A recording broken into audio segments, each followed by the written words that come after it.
What happens when you give everything to your only son, and on your birthday, he demands even more? On my 65th birthday, my son, my own flesh and blood, came to me, and instead of a gift, he handed me a bill, his mortgage bill, and you won't believe what I did in response. I just smiled. This is the story of how that one smile changed everything. The air in my house has always smelled of peace, notes of old books I've read 100 times, and the faint, elegant scent of fresh lavender I grow in my garden. Tonight, on my 65th birthday, that bouquet was joined by the savory aroma of roast chicken, a family recipe passed down for generations. I, Doris, stood by the kitchen counter, adjusting the delicate lace on the spotless white tablecloth, and caught my reflection in the polished marble. The woman who stared back didn't look her age. Yes, my hair was a dignified shade of silver, but I still wore it in the sharp bob that always complemented my features. I'd chosen a simple, elegant navy blue dress for the evening, a comfortable yet chic piece, and the pearl necklace my late husband Howard had given me for our 25th anniversary completed the look. My mood was buoyant. I had even opened a special bottle of wine from the 1990 vintage that Howard had saved for just such an occasion. I thought he had saved it for me. A loud, insistent doorbell tore me from my reverie. I had chosen that ring myself when Howard and I bought this house, and for 30 years it had been a symbol of joy and guests and family. I hurried to the door. Standing on the stoop were my son, Kevin, and his wife, Brittany. Kevin, who had recently turned 40, looked tired. His shoulders were slumped, and there were small, unkempt stains on his gray sweater. Brittany, as always, was immaculate. She wore a fitted cashmere coat and carried a designer handbag that I knew cost a small fortune. She emanated a sharp, cloying perfume that instantly overwhelmed the cozy aromas of our home. She didn't even attempt a smile. "Happy birthday, Mom," Kevin said, giving me a quick, awkward hug. The embrace was short and cold, as if he were performing a reluctant duty. Brittany didn't hug me. Instead, she extended a large, heavy envelope. It was made of expensive, textured cardstock, and there was no writing on it. For a brief second, I imagined it was tickets for the cruise I had always wanted to take. Brittany's face held a smug, knowing grin that sent a shiver of dread down my spine. "We decided not to waste money on useless gifts," she said, her voice dripping with condescension. "We brought you something much more important." Inside the envelope, there was no card, no photos, no tickets. There were only neatly folded, official-looking documents. My eyes fell on the bolded words at the top. Mortgage Loan Statement. Below it was a 6-figure sum, and next to it, Kevin's name. "You see, Mom," Kevin began, nervously shifting his weight, "Brittany and I bought a house, our dream house, and we need your help." My mind, which had always run like a Swiss watch, began to furiously process the situation. My assets, my savings. It seemed they were no longer mine, but simply available funds for their new dream house. In Brittany's eyes, I could see her already spending my money, mentally paying for her expensive handbags. My beautiful, well-kept home, which had become my sanctuary after Howard's passing, they saw as nothing more than collateral. In that moment, I felt like I wasn't a mother, a widow, or the owner of my home. I was just an ATM they had come to for a withdrawal. It was then that I made my first, most crucial move. I smiled. My smile was wide, but not happy. It wasn't malicious or hysterical. It was a calm, mysterious smile that said everything and nothing all at once. My eyes, which usually twinkled with warmth, were cold and still, like frozen ponds. Kevin and Brittany, who had anticipated tears, shouting, and accusations, froze. They didn't know how to react to such a response. They expected a scene, but they got a silent enigma. Kevin: "Mom, are you going to say something?" Me: "Happy birthday to me," I said in a voice that sounded foreign and incredibly calm. I looked at their bewildered faces. On Kevin's face was a mixture of guilt and relief. He hoped I would agree and all their problems would disappear. He didn't realize he was creating new, much bigger problems. Brittany's face held a flash of disappointment. My smile didn't mean agreement. It meant something entirely else. Kevin: "Did you think I would cry? Did you think I would fall to my knees and beg you not to abandon me? You don't know me. You don't know what I'm capable of when the people I love betray me. I raised you. I gave you everything I could, but you never saw me as a person who could stand up to you. You always saw me as a quiet, loving mother who was always ready to help. But you are wrong. This smile is not a sign of my weakness, but a symbol of your failure.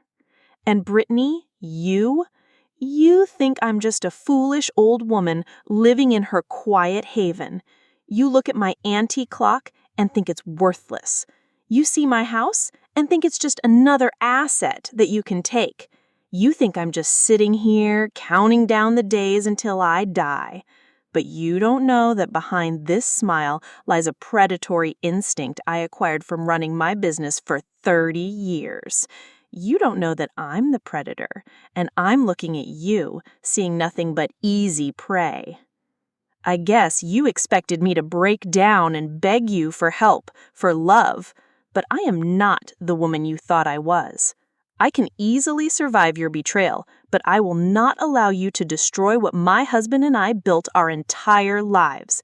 And if you are watching this, you might have faced a similar problem in your own life. If you want to see how I get out of this situation and what I do, don't forget to subscribe to my channel so you don't miss the continuation, because I know exactly what to do when your son gives you a gift like this for your birthday. This story is just beginning. They think they've won, but they have no idea what's brewing in my mind. The delicious aroma of roast chicken, once a comforting promise of a loving birthday dinner, now hung in the air like a pall. The clinking in her silverware on the porcelain plates was the only sound in the suffocating silence that had fallen over my dining room. I sat across from Kevin and Brittany, my smile fixed and unwavering. I'd served them each a generous portion, but neither of them touched their food. The carefully chosen 1990 vintage wine sat untouched in their glasses, its deep ruby color reflecting the glow of the chandelier. All the joy had been sucked out of the room, replaced by a tense, heavy expectation. I just kept eating my dinner, as if nothing had happened. It was a silent act of defiance, a message that their little gift had not ruined my evening. Brittany, impatient and clearly unnerved by my lack of a reaction, was the first to break the silence. She cleared her throat, a sharp, unpleasant sound. "Well, Doris," she began, her tone a patronizing mixture of pity and superiority. "I see you've had a chance to look at the paperwork. I'm glad you're taking this seriously." She reached for her designer handbag, which sat like a sentinel on the chair next to her, and pulled out a fresh stack of documents. They were crisp and new, smelling of ink and ambition. My heart hammered against my ribs, but my smile never faltered. This was a new layer of their plan, a deeper circle of their betrayal. "Since you own your home outright," Brittany continued, gesturing with an elegant, perfectly manicured hand towards the walls of my beautiful safe haven, "the bank saw it as an excellent asset. You will be the co-signer, of course, but for our protection and yours, naturally, we've also prepared a deed of trust." My mind, still sharp as a tack, instantly recognized the term, a deed of trust. They weren't just asking me to co-sign the loan, they wanted me to put my house up as collateral. My home, the very place where I had raised Kevin, where Howard and I had built our lives, where every piece of furniture, every painting held a precious memory. They were trying to take it from me. The coldness in her voice was as chilling as the air in a winter vault. She saw my life's work as nothing more than a tool to achieve her own dreams. Kevin, meanwhile, kept his eyes glued to his plate, picking at his food, his face a mask of shame and discomfort. The stench of his betrayal was more powerful than the aroma of the roast chicken. "It's a beautiful house, Doris," she said, her eyes sweeping over the antique oak dining table and the framed family photos on the credenza. "And it's a shame to have so much equity just sitting there. Think of it as a smart financial move. You get to help your son, and we get the home we deserve. We're doing this for the family." That phrase, "for the family," hit me like a slap in the face. Their version of family was a financial transaction, a power play. My version was unconditional love. They were trying to redefine the very foundation of my life, using my own son as the instrument of their cruelty. I looked at Kevin, who still couldn't meet my gaze. The boy I had raised with love and unwavering support was now a co-conspirator in this grotesque scheme. I saw him for the first time, not as my son, but as a stranger. "Brittany, that's enough," Kevin mumbled, finally looking up. His voice was weak, a whisper against the gale of her ambition. "No, Kevin, it's not enough," she shot back, her voice sharper now, a venomous hiss. "Your mother needs to understand the gravity of the situation. This is our future, not some game." Her words felt like a physical assault. My hands, which I had carefully placed on my lap, clenched into fists. I felt a surge of rage, hot and powerful, but I held it in check. I couldn't let them see how much they had hurt me. I was a real estate agent for 30 years. I didn't get to the top by showing emotion. "Gravity?" I finally said, my voice as calm as a placid lake, which only made Brittany more agitated. "I'm a real estate agent. I understand gravity. What I don't understand is the timeline. I see this mortgage is due in 30 days. That's rather soon. Why the rush?" Brittany's smug expression flickered. Kevin looked up, startled. I had asked a question they hadn't anticipated. "Well, we found the perfect house," she stammered, scrambling to regain her composure. "And we need to close quickly." "Of course," and my smile grew wider, but with a predatory edge they couldn't see. "But a 30-day timeline for a loan of this size with a cosigner requires a very specific type of paperwork, a type of paperwork that usually takes a lot longer to prepare, unless you've already started the process. Is that what you're telling me? You didn't just ask me, you've already begun to use my name, my reputation, my home without my knowledge?" The color drained from Kevin's face. Brittany's eyes narrowed, a silent confirmation. They had not just arrived to ask for a favor, they had come to demand a signature on a premeditated plan of theft. They had already listed my house as collateral on a preliminary application. This wasn't a conversation, it was a hostile takeover. If you're watching this, you've probably faced a similar family drama, I thought to myself, trying to calm my racing heart. If you want to see how a woman handles a hostile takeover of her life, you should definitely subscribe to this channel. I promise you, what comes next is worth it. Brittany, your arrogance is your biggest weakness. You think I'm an old woman who doesn't know the law. You think you can use my son as a puppet to take everything I have, but you don't know the first thing about me. You've brought me official-looking paperwork that I can spot as a forgery a mile away. You've just given me all the evidence I need. And Kevin, my son, The way you've looked at your plate all evening, the way you've avoided my eyes, you know what you are doing is wrong. You know that you are selling me out for a dream house that will be built on a foundation of lies. This isn't a family. This is a business transaction. And in business, there are no feelings, only contracts. You've given me your contract, and now it's my turn. My contract will be much more binding than yours. They think they have me trapped, but they just handed me the keys to my own escape. The morning after my birthday dawned gray and silent, the kind of quiet that feels less like peace and more like a held breath. The house, once my sanctuary, now felt like a fortress under siege. The lingering, cloying scent of Brittany's perfume still hung in the air, a phantom reminder of their hostile visit. I walked into the dining room and saw the 2 untouched plates of cold chicken, the 2 full glasses of vintage wine. I was not angry. I was beyond that. My emotional reservoir had been drained the night before, replaced by a cool, strategic determination. They had come to me as vultures, and I was going to show them that I was a lioness. I poured myself a fresh cup of coffee, the steam warming my hands, and made my way to my home office. This room was my private command center, a place where I had built my real estate empire for 30 years. The solid mahogany desk was polished to a mirror shine, reflecting a framed photo of Howard and me on our wedding day. The walls were lined with books on zoning laws, market trends, and property valuation. This was not the room of a quiet retiree. It was the lair of a seasoned veteran.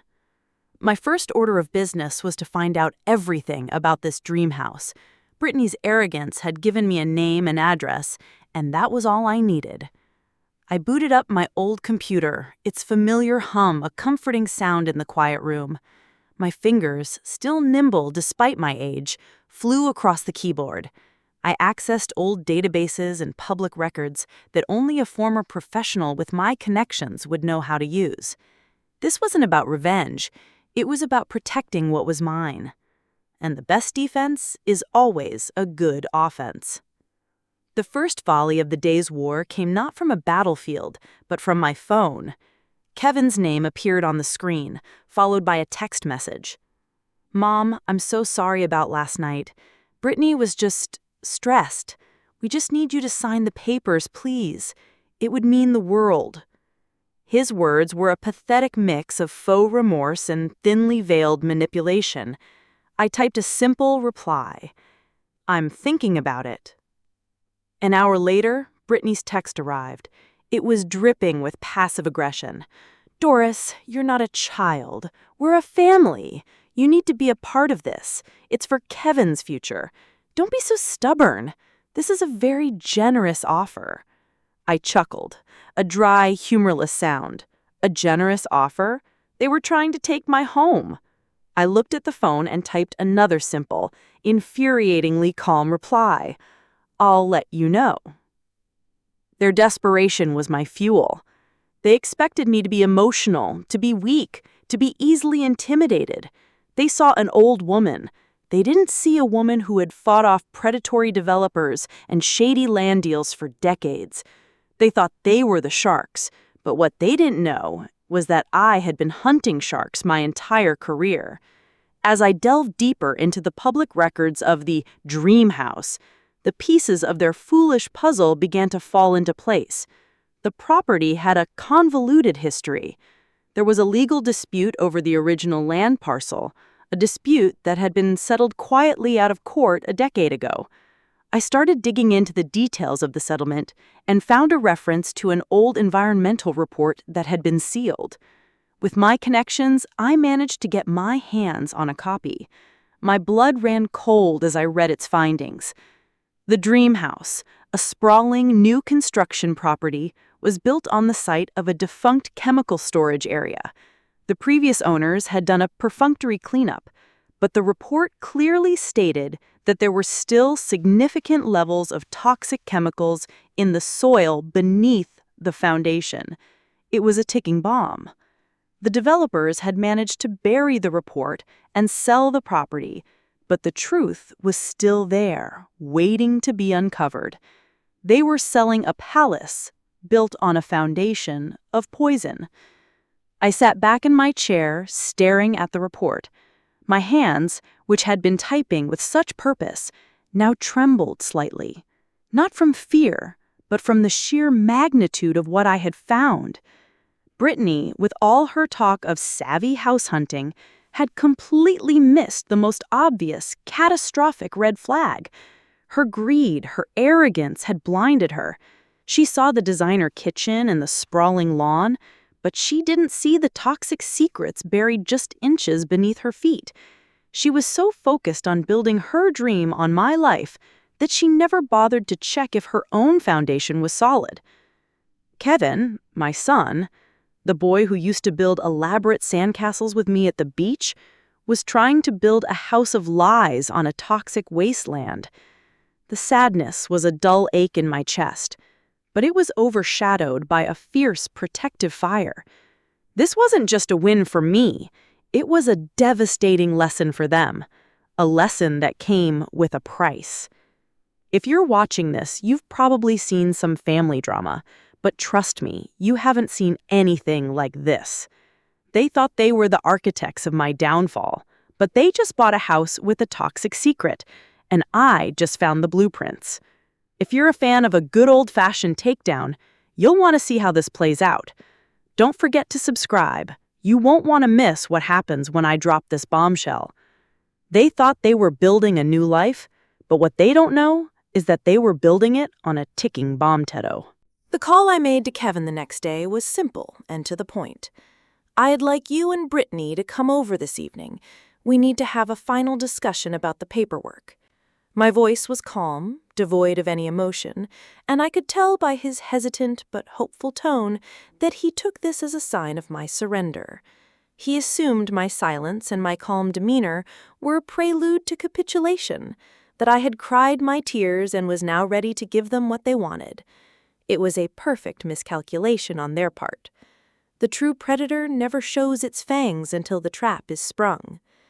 They arrived at my door promptly at 6 o'clock. This time, I didn't greet them with a motherly hug. I opened the door just enough for them to step inside, then led them straight into the dining room. It was the same room, the same table, but the atmosphere was completely different. The air was charged with an electric tension, and my carefully chosen outfit was part of the theater.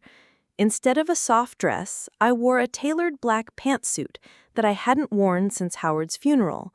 My demeanor was all business, and the pearl necklace from our anniversary was my only concession to sentimentality. I sat at the head of the table, placing the heavy manila folder on the polished wood. I didn't invite them to sit. Brittany, ever the showman, wore a triumphant smirk. She was dressed in a pristine white blazer, looking like she had come straight from a victory lap. Kevin, on the other hand, still looked a bit anxious, but there was a flicker of relief in his eyes. He thought this was it. "Doris," Brittany began, her voice dripping with faux sweetness, "we're so glad you've come around. It's the right decision for everyone." She reached for the pen that I had placed on the folder, a gesture that was both presumptuous and insulting. I calmly put my hand over hers, a silent, firm rebuke. "Don't," I said. The single word, delivered without a hint of emotion, stopped her cold. "Before we sign anything, I have a few questions for the esteemed homeowners of this dream house." My voice was like ice. "When you bought this property, did you conduct a full title search? Did you read the historical land use reports? And, most importantly, did you get an environmental assessment of the soil before you built your foundation?" Brittany's smile faltered. Kevin's eyes darted between me and her. They hadn't expected a question, much less a professional one. They had expected a signature. "Of course we did," Brittany scoffed, though her voice lacked conviction. "Our real estate agent was top-notch." I chuckled. a dry, humorless sound that made them both flinch. A top-notch agent would have told you about the old chemical storage facility that was on that site 20 years ago. A top-notch agent would have shown you the sealed environmental report that outlines the improperly remediated toxic waste still buried beneath your foundation. I opened the manila folder and slid the old, official-looking documents across the table. The words on the reports, highlighted in yellow, seemed to glow with a malevolent light. Kevin leaned in, his face turning ashen as he read the title of the report. Brittany snatched it from him, her eyes scanning the pages with increasing panic. She saw the technical jargon, the chemical names, the legal references to a class action lawsuit that had been settled out of court. Her triumphant smile melted away, replaced by a mask of sheer terror. "What is this?" she whispered, her voice a fragile, broken thing. "This can't be real." I leaned forward, my hands flat on the table, and my voice was a low, dangerous whisper. "Oh, it's real, Brittany.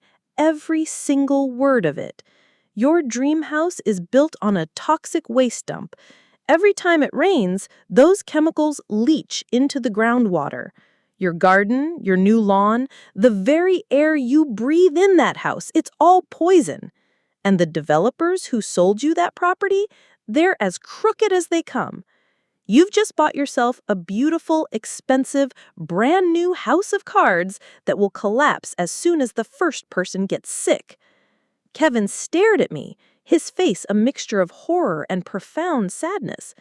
"Mom, you knew this? Why didn't you say anything?" I looked him straight in the eye, my gaze unwavering. "I did, Kevin. I did. I asked you a simple question last night. Why the rush? A professional would have known something was wrong. But you didn't see the red flags, did you? You were too blinded by greed, too focused on taking from your mother to look out for yourselves."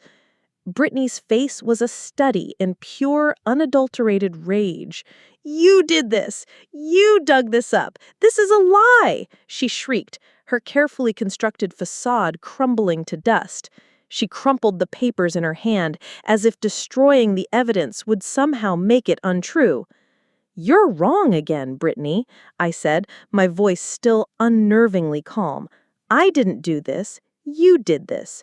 You came to me on my birthday and tried to take my home. You handed me the contract. I just did my due diligence." And then I delivered the final devastating blow, the second hook. And for the record, I sent a copy of that report to a friend of mine, a very good friend who happens to be a journalist. He's very interested in a story about shady real estate deals in the Hamptons and the gullible people who buy them. Your names, Kevin and Brittany, will be the center of his exposé. They stared at me, speechless, as if I had just revealed a hidden power they never knew I possessed. Their defeat was complete. They had come to seize my assets, and I had just exposed them to a public scandal that would ruin their finances, their reputation, and their dream house forever. They had asked for a signature, and I had given them a death sentence. They thought the toxic waste was the worst of it, I thought to myself, the silence in the room now deafening. They have no idea that public humiliation is what will truly break them. This isn't just about money anymore. It's about justice. And for some reason, they thought that an old woman couldn't find it. They were very, very wrong. They think the toxic waste and the public scandal are the only consequences. The morning sun streamed through the dining room windows, illuminating the dust motes dancing in the air. The room was no longer charged with tension. It was filled with a profound and heavy silence. My coffee tasted bitter in my mouth, but for the first time in days, I felt a sense of peace. I wasn't a victim, or a warrior, or a mother on a crusade. I was simply Doris. I sat at my desk and pulled up the news on my computer. There it was, plastered all over the local and national news sites. Toxic land scandal rocks Hampton's development, involves shady deal with high-profile developers. My journalist friend had done a spectacular job. The article was a masterpiece of expository journalism, and the names of the developers, the details of the environmental report, and the disastrous consequences of the illegal sale were all laid bare. The story had gone viral. My phone, which had been silent for days, suddenly came to life, buzzing with a desperate fury. It was them. First, Kevin. His voicemail was a pathetic mix of fear and desperation. "Mom, please, you have to do something. The bank called. The loan is on hold. Brittany is going crazy. Please, just tell him it was all a mistake. Please, Mom." Then Brittany's message came, her voice shrill and breaking, a stark contrast to her confident arrogance from just a few days ago. "Doris, you have to fix this. The developers are threatening to sue us. Our lives are ruined. You can't do this to us." I listened to their messages, and I felt nothing. No satisfaction, no anger, only a deep, bone-weary sadness. They had come to me, on my birthday, to demand my assets and my loyalty. They had called me stubborn and foolish. And now they were begging me to use my influence to save them from a disaster they had created themselves. They saw me as their salvation, just as they had seen me as their personal bank. Their perspective on me had not changed at all. They still didn't see me as a person with my own life, my own dreams, my own dignity. I finished my coffee, then made a call to a dear friend and former colleague, Linda. We had worked together for years. "Linda," I said, my voice calm and firm, "I have a favor to ask. I want to sell the house. I want you to be the listing agent, and I want to put it on the market today." Linda, knowing my history and my love for this home, was stunned. "Doris, are you sure? This house is your home, your life." "I'm sure," I replied, looking around the room. It was a beautiful house, filled with memories of a life that was. But it was no longer my home. It was no longer a sanctuary. It had become the battlefield for a war I never wanted to fight. The very thing they had coveted, I now saw as an anchor to a past I needed to leave behind. I had to sell it not because I needed the money, but because I needed to be free of it. Over the next few weeks, I worked tirelessly, packing up my belongings. I didn't feel sentimental. I felt liberated. I gave away most of the furniture, leaving only a few special pieces for the memories. I stood in my now empty house, a suitcase in my hand. The dining room was bare, the mahogany table gone, the chandelier a ghost of its former self. I looked out the window one last time at the garden, which would soon be someone else's. I felt a pang of loss, not for the house, but for the person I had been in it. I lost a son, but I found myself. I taught them a brutal lesson about greed, loyalty, and the devastating price of their own arrogance. They thought they had everything to gain, but they have now lost everything. And I, the old woman they thought was a fool, had just begun a new life. I walked to the front door, the same door where I had greeted them with a smile on my birthday. I stepped outside and locked it. The key, now useless to me, I dropped into a small box for Linda. I got into my car and drove away, not looking back. The road stretched out before me, a blank canvas waiting to be filled. My dream wasn't a building with a mortgage. My dream wasn't a family that would only ever love me for my money. My dream was the life I was about to build for myself, free and unburdened. And this time, I wasn't waiting for anyone's permission to live it.